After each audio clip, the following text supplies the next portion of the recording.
Greetings, my fellow Fright Fiends. It's your buddy Boogeyman Ben here for a new episode of Boogeyman Ben's Horror Zone, and today's video is going to be a movie review. This is a movie that just came out on Blu-ray. It is a sequel to a movie that came out in 1995 that I was a huge fan of back then. Before I get into the review, though, I wanted to talk about a podcast that I actually took part in over the weekend. So the name of it is the Underground Mayhem Podcast, and I was invited by a gentleman named Mike Glendenning. His wife is a friend of mine from grammar school and high school. We've kind of communicated online through Facebook and social media. He invited me to come on to this podcast to talk about horror movies and being a horror collector. It was a great time. It was the first time I ever did a podcast. What I'm going to do is I'm going to put a link down below so you guys can check it out. I had a really good time doing it, and just if you could show some support to Mike and what he does, that would be great. Really would appreciate that. Now on to the review. So the name of the movie that I'm going to be reviewing today is a sequel to Tales from the Hood. Now, Tales from the Hood was a film that I absolutely loved. It came out in 1995. It's always been one of my favorites, and for the longest time it was just unavailable. You could not get it on DVD. It was just impossible. So I was really happy that Scream Factory put this out last year. One of my favorite releases from Scream Factory. And it was late last year as well. I think it was after the success of Get Out that there was some rumblings that they were going to be making a sequel to the film, and that Cundieff and Darin, who were both involved in the original, were going to be taking part in it. And just recently, in the last couple weeks, Tales from the Hood 2 released on Blu-ray and DVD. Now, unfortunately, Clarence Williams III could not reprise his role as Mr. Sims.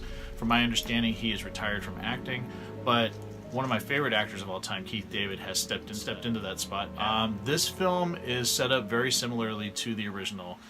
It has sort of a wraparound that kind of kicks things off, and then through Sims' storytelling, there's 4 individual segments. And the themes of the stories that Mr. Sims tells, you have one that deals with a demonic doll, you have another one that revolves around the themes of roofies and date rape, you have another one that deals with a historical figure who was unjustly murdered. I mean, there's some stories that borderline on silly, and there's others that are really hard-hitting. There's a good mix of them, and it's very much in line with the original film. But for the most part, I thought this film was awesome, and I thought it was a really good follow-up. I think if you enjoyed the first Tales from the Hood, if you can get around the fact that this was shot for a much lower budget, I think if you can stick with it past the first story, because the first story makes you kind of go, what are we in for? But once it gets past that one, I think the movie really picks up steam and is really strong.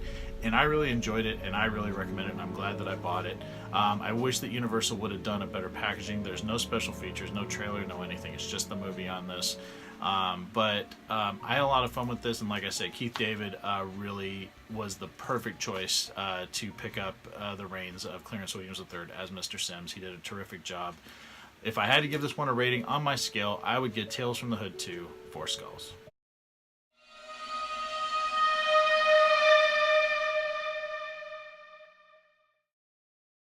So that's going to be it, fellow fiends. Just talking about Tales from the Hood 2. Like I said, I definitely recommend it. If you're a fan of the first film, I definitely recommend picking it up. If you have seen it, please let me know what you guys think about it in the comments section below. Would love to hear from everyone. And as always, thanks so much for watching, and stay tuned for some great stuff that's coming up real soon. So take it easy, stay scared as always,